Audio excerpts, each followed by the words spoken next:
Hello and welcome to my channel. I hope you enjoy it here. Don't forget to subscribe and put a like. It helps me to keep making more content for you. Enjoy. In 2019, I had taken a trip to northern Wisconsin and had been staying in an Airbnb. It was a cabin located in the woods, right by the Canada-US border. It was actually part of a park that had a bunch of similar cabins that I think were all owned by the same person. I wasn't far out from town or anything though. It was only about 10 minutes from the nearest store. The area immediately surrounding the cabin though was very secluded. Each place had their own trail leading to just their cabin. The first couple of days of being there, I mostly stayed by myself, either inside or walking on the various trails. After that, though, I got kind of bored and thought I'd try to hang out at the park center with some of the others that were staying in the cabins as well. The park center was basically just this big area with some charcoal grills, fire pits, and various benches. Every time I'd passed it by, there were groups of people standing around and having a good time. I decided to go and check it out myself. I showed up at around 5 or so, and right away I met a couple really cool guys. We shared some beers and sat by the fire pit, just sharing some casual campfire talk. It was just us for a while. Around sundown, another guy showed up though. Of course, we offered him some drinks and let him join us by the fire. But I could immediately tell something was off about this guy. He wasn't talking that much, and didn't look like he was enjoying himself either. I mean, this park was for people who were vacationing at the cabins, so it was a little bit strange that he looked so tired and unhappy. It kinda killed the mood for the next couple of hours. I don't think any of us wanted to tell him to just leave though. Would have made us feel bad. Eventually, one of the guys left, and then the others started leaving as well, leaving just me and this random dude. I stood up and put out the fire, then said I was going to head out for the night, but that it was nice meeting him. The guy stayed sitting and just stared at me with this tired stare. I turned around and walked away, not saying anything else. While I started walking down the trail, I did look back a few times. I caught the man still looking at me. He'd look away immediately as soon as I noticed him, acting like he'd never been watching me. Luckily, the trail to my cabin was well lit by outdoor lamps, and from what I could tell, he didn't make any attempts to follow me. I made it back inside and took a quick shower, then sat in the living room for around 15 minutes before going to bed. After the few beers I'd had earlier, I passed out pretty much right away. I can't recall exactly what time it was that I woke up. It was all kind of a blur at first. I remember being very confused, rolling over to look at the clock. That was when I saw a man standing in the doorway to the bedroom. I could only see his figure, as there was only moonlight coming through the window. I was horrified and frozen, staring at this man. The man spoke, and I recognized his voice as the guy from the fire pit earlier. "I need to stay here," he said, in a broken and harsh voice. I didn't know what he meant. I tried to ask, but only stuttered out a few syllables. He repeated himself once more. "I need to stay here." He spoke even more harshly this time. I quickly replied by saying okay, but I still had no clue what was going on, or what the man even meant. At this point, I thought he was a psycho or something, which meant he was also unpredictable. I slowly got up from my bed, careful not to make any sudden moves now. My eyes were beginning to adjust, and face to face with him now, I could see him more clearly. His tired look from earlier was even worse, and sweat was dripping profusely down his face. We looked each other in the eyes for a few moments, then he stepped back into the hallway. He stood with his back against the wall, as if giving me space to leave. I noticed that his left hand was stiffly held to his side, like he was keeping something out of my field of view. After a few more moments, I quickly walked past him, As I turned the corner, I saw him still standing in the hallway watching me leave. Once I was outside, I ran down the trail, and by chance a group was at the park center having drinks by the fire pit. I got them to call 911 for me, and a few minutes later they came in to search the cabin. They found the man standing in the hallway still, holding a knife in his left hand. When they got him down to the station, they did attempt to question him, but his answers didn't really make any sense, and the man seemed really unstable. They believed he was mentally unwell. I don't even know what else to say about what happened. I'm just thankful that in that moment, something told the man to let me go before anything else happened.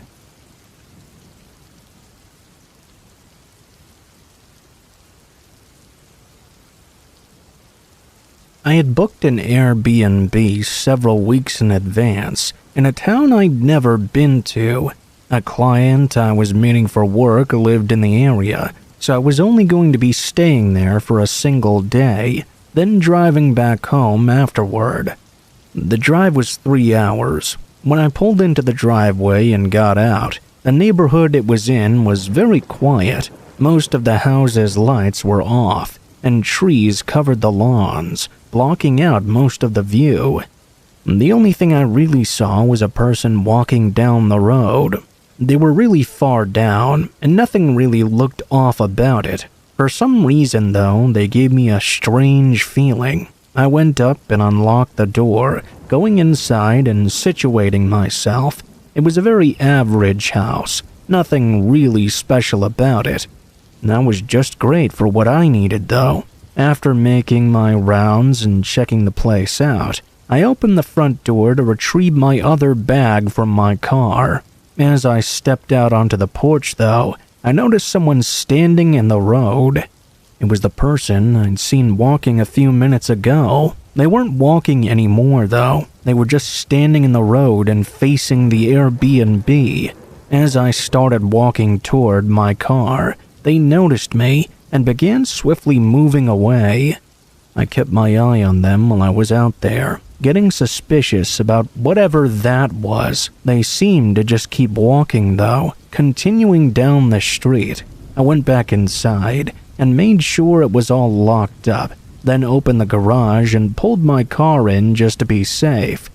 Throughout the next couple of hours, I did a few checks outside to see if that guy was still walking around somewhere. I didn't see him anymore, though, and having to get up early the next morning, I decided to just go to bed and forget about him.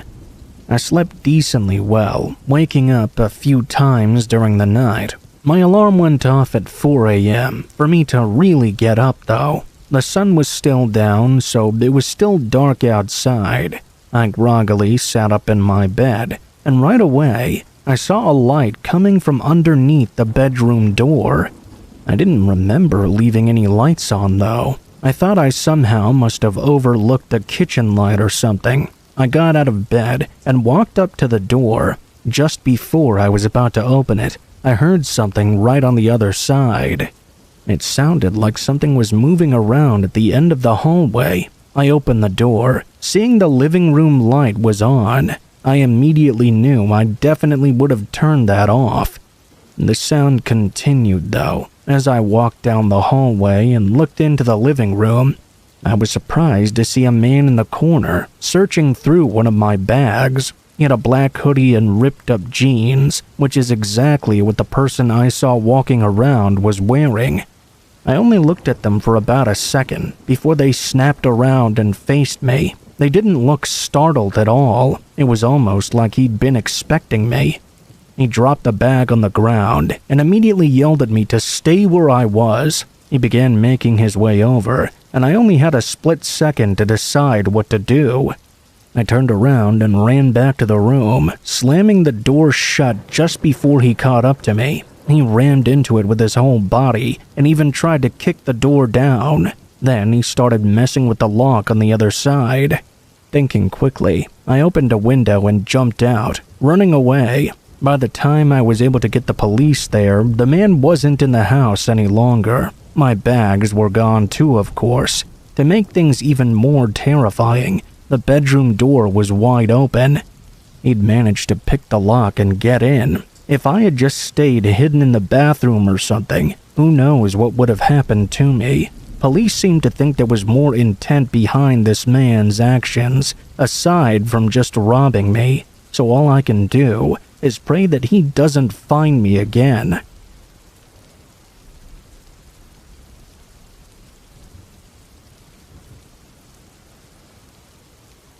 I was backpacking through a route I'd found in the Cascades National Park. It was an outback trail that typically takes 3 days one way and 3 days back.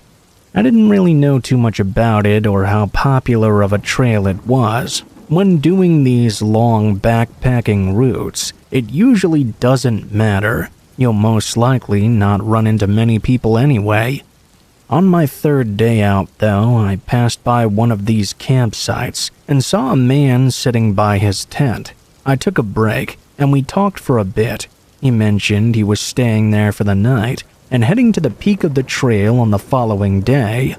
I told him that's where I was heading today, and that I'd probably see him when he got there. I left shortly after, and got to what would be my campsite for the next 2 nights. The view was something I'd never experienced before, and made for a great rest day. For that whole day, nobody passed through, and when it came to nighttime, I was still the only one camping there. I thought back to that guy I'd met at the campsite a day behind me, who said he'd be reaching the trail's peak on this day. He never showed up, though. I thought maybe he decided to turn around for some reason, or just camp out for another day at the place he was already at. In the morning, I packed up and started heading back down the way I'd came. I got a late start, though, so at the very least, I was hoping to make it to the same campsite I'd seen the man at. I was really sore for some reason, too, which really didn't help at all. Before I knew it, there was almost no daylight left. I put on my headlamp and continued on the trail, walking for another hour past sundown before I made it to the campsite. The tent the man had set out was still right there, set up like he'd never left at all. Knowing his plans to continue hiking, and knowing that staying at one campsite for several days while backpacking was quite unusual, I called out, asking if the man was all right. There was no response. I walked up a bit closer. I wanted to check in on him. The flap on his tent was already partially open, and nobody was inside. I felt a lump form in my throat, like my body knew something wasn't right here. I stood and looked all around, but I didn't see a single sign of him anywhere. That was until I saw a glimmer off in the distance. There was a faint light sitting still far out in the woods. I began walking up to it, going about 40 yards from the tent before I found the source. It was a headlamp, laying on the ground like it had accidentally been left behind. The light was so dim that it must have been nearly out of batteries. It was just then that I noticed someone watching me. They were standing not too far away, just about 10 yards away in the darkness, clearly trying not to be seen. I could tell immediately this was not the same man from before. I felt like I had to say or do something. "Hello? Do you need some help?" They stood still and remained quiet. "I'm sorry, I'll leave right now," I said. I hurried back to the tent. Luckily, I hadn't unpacked anything yet. I put my backpack on and started moving out of the campsite. As I did so, the headlamp in the woods turned off. I went away and walked as far as I could, going another 3 miles to the next camp. I reported it as soon as I could as well, but unfortunately it was just as I had thought. The man that I'd met just days before was now missing. There was no traces for them to follow, and out in the back country, it's nearly impossible to search for anyone. Who that person I saw out there was is likely the biggest unknown that could give us answers as to what really happened. It seems, though, like most of us are aware of the most probable scenario that took place.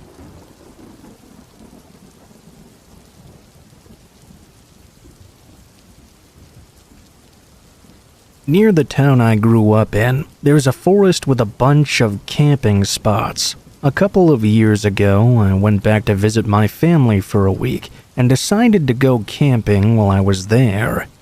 The gear I had was very basic, but I wasn't trying to do anything crazy. I just wanted to find a good spot and camp out for a night or two. I started on a somewhat random trail and followed it for quite a while. I knew that most of these trails led to a pond that was a few miles into the forest. I was expecting to end up there on this one as well, but as I got to miles 5 and 6, I realized that this was taking me somewhere else entirely. I was actually excited to see where it would go to. After hours of walking, though, it seemed to be an almost endless trail leading to nowhere. Eventually, my legs were starting to give out, so I found a small spot on the side of the trail to stake out for the night. It was just about to be dusk, so I was racing against the sun to get everything set up and to get a campfire going. I only had a few minutes to spare before the whole forest was pitch black. The campfire lit up a decent distance around me, but not enough for me to go out any more than 15 to 20 feet from the campsite. I stayed there sitting and boiled some water, making some tea to wind down for the night. It was hard to tell the exact time, but an hour or so had probably passed by. It was well into the night now when I heard someone coming down the trail. I didn't think it was a person at first, maybe a wild animal or something. As they got closer, though, I could definitely tell it was a person. I listened as they walked down the trail, and their figure became slightly visible in the light. I was just barely too far away to be able to make out anything about them, though. All I could see was that it was a very tall person with a backpack. They didn't stop or anything. They just walked along the trail and passed right by my campsite. As the sound of their footsteps faded out, I thought it was pretty strange they weren't even carrying a flashlight. They were hiking way out into the night. From the small amount I could make out and having seen their large backpack, I assumed this person must be familiar with this trail, or at least know what they were doing. That was pretty much the last I thought about it. I stayed up by my campfire for another hour, then waited for it to burn out before getting in my tent and trying to go to sleep. I woke up in the middle of the night, though, having to pee really bad. I tried to hold it in and go back to sleep, but I just couldn't get comfortable after having already woken up. I unzipped the tent and stepped out, walking a good 20 or so feet from my campsite. I did my business and turned back around to go back, but far out on the other side of my tent, I could see something moving in the moonlight. There wasn't nearly enough light for me to have gotten a clear sight of it, but something in me knew that it was a person. I slowly walked back to the tent, my eyes wide open and searching all around at the trees surrounding my campsite. I reached in and grabbed my backpack, taking out a flashlight. I turned it on, and immediately it revealed a person standing by the trail. They were tall-looking, just like the person I'd seen at the start of the night. Just as quickly as I saw them, they ran off behind the trees and darted out of the light. It was suddenly silent again. I probably sat there for a whole minute with the flashlight before realizing there was nothing I could do other than to leave as soon as possible. I packed up what I could, only leaving behind my cheap tent, and started moving toward the trail. Once I got to where I'd last seen them, I only got even more terrified. There were no signs of them anywhere. I couldn't tell if they were still watching me or even attempting to follow me. I kept my flashlight on and walked on the trail, shining it all around at the trees as I cautiously made my way back. The sun started coming up halfway through, and I was able to make it back unharmed. When I got home, I looked up that exact trail I'd taken, and from what I could tell, it wasn't even an established trail. Maybe it was someone like me, just going down whatever path they saw, but that doesn't explain what happened. Why were they stalking my camp in the middle of the night, and how long had they been there? I think that night was more than likely supposed to be my last, and the outcome of me leaving when I did was probably the only outcome I'd get to leave at all.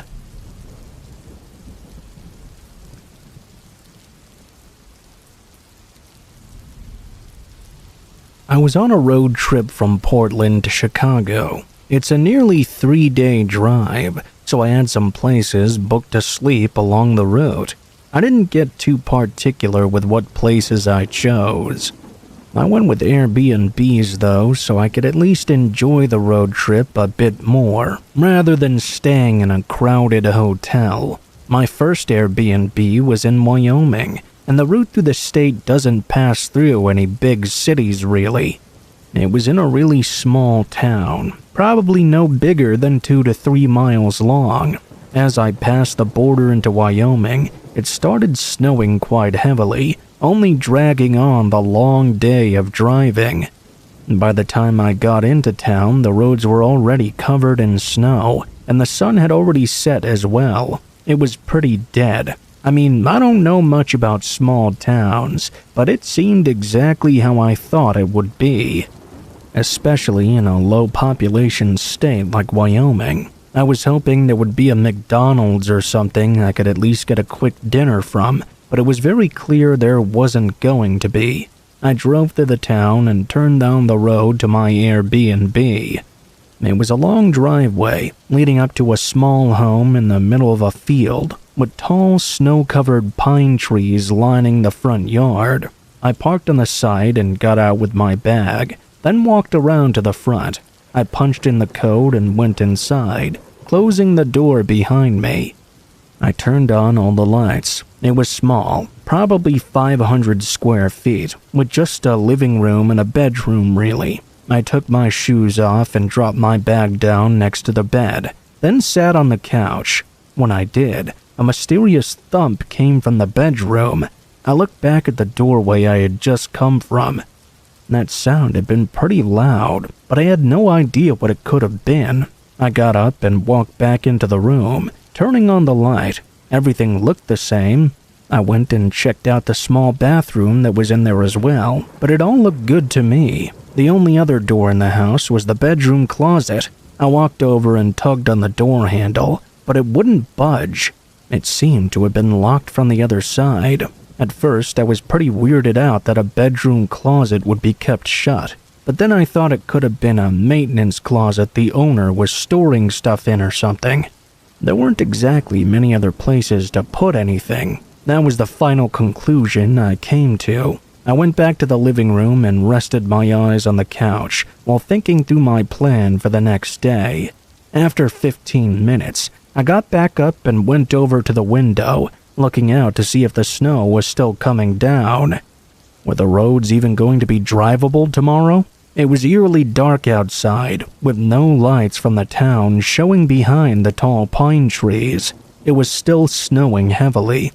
I shut the blinds and turned back to the couch. Out of the corner of my eye, though, I saw a shadow moving in the bedroom. It was slow and smooth, like the shadow of a door opening or closing. I started walking over, listening as I approached the doorway and looked inside the room. Everything was in place, and nothing looked to have caused the shadow I'd seen. I knew I saw something moving, though. I continued looking around until my eyes fell back on the closet. It was still closed, but something was giving me an unsettling feeling about it. I stepped up and grabbed the handle. It opened up with ease. It wasn't locked anymore, and inside there wasn't anything at all. It was just a small and empty walk-in closet. Before I could try to fully process everything and put the pieces together, I heard someone behind me. When I turned around, a large man was now blocking the doorway. He looked beaten and tired, surprisingly, having scratches and cuts all over his face. As I stared at him, he didn't even seem to care.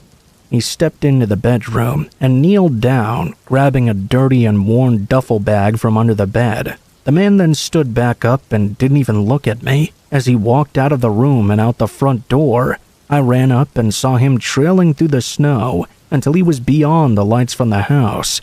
I tried to get the police involved, but after giving my description, they only really talked to the Airbnb host. After leaving town, I didn't get any more information. I think it's most likely he was using the place to sleep or something, but the way he looked at me makes me second guess that. I just can't even think of what could have happened if I'd just gone to bed that night, with the man hiding in the closet inches away from me.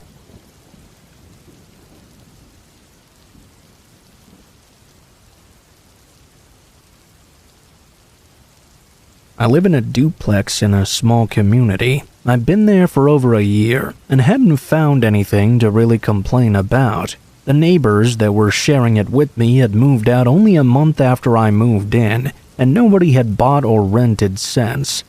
It didn't even really feel like a duplex at all. The other side was just completely empty. Anyway, this was a pretty normal night. I'd just gotten off work at around 10 p.m. or so and picked up some fast food before going home. I turned on the TV and ate my dinner on the couch. While I was eating, though, a quiet thud came from somewhere behind me. I turned around and looked at the wall that connected my duplex to the other. The thud then happened again.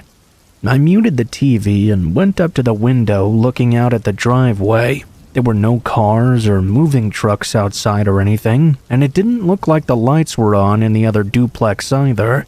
I went back to the wall and leaned my ear up against it. The sound was very muffled, but I could just about hear soft footsteps walking around and doors opening and closing as if someone were inspecting the place or looking for something. Again, that duplex unit had been empty for over a year, and I'd never seen anyone enter or leave it. It being almost 11 p.m. only made this even more unusual. After a few minutes, I knew there wasn't much else to really do, so I went back to the couch and continued watching TV. I stayed up for a while, probably until 1 a.m. or so, before finally getting in bed. As I tossed around and tried to fall asleep, I suddenly heard that same noise. I sat up looking at the wall, but when the thud sounded again, it was a lot louder now. I tiredly got up and walked over to the bedroom door. Before I could open it, though, I heard another sound. Soft footsteps slowly walking across the floor downstairs. A chill instantly ran through my body. I stepped away from the door and quietly grabbed my phone from the nightstand. I turned my volume as low as possible and called the police, whispering my address to the operator. I tried to explain my situation, but as I did, a shadow appeared underneath the door. I immediately stopped talking and anxiously stared across at the door. The person on the other side slowly walked around. They were very cautious with each step they took, almost not making any noise at all.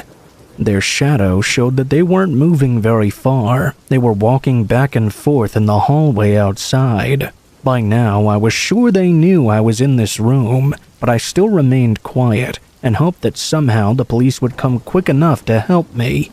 A grueling few minutes went by until a sudden loud footstep rang through the hallway, followed by another and another. For some reason, whoever was out there no longer cared to be quiet, moving quickly and beginning to open all the doors to the other rooms.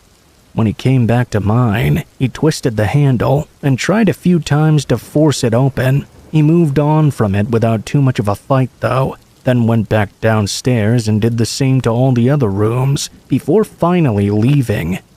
The police came a while later, but I think the person that had broken in had figured out I'd likely contacted them, and that's why they started rushing whatever it was they were trying to do. A few things had been stolen, but nothing really to justify breaking into the place. From their behavior, they seemed to know that I was in the house. A few weeks later, I found a small camera hidden under one of the nightstands in the spare bedroom. I took it into the police, but there was no way to trace it or see what kind of information was on it. Whether they were just trying to spy on me or had other intentions with the information they got, we don't know. There's really no way to get an answer. It's been months since this happened, and there's no signs of them coming back. It's possible I wouldn't even know if they did, though, at least not until it was too late. Thank you for making it to the end. I'll see you in the next video. Don't forget to subscribe and like.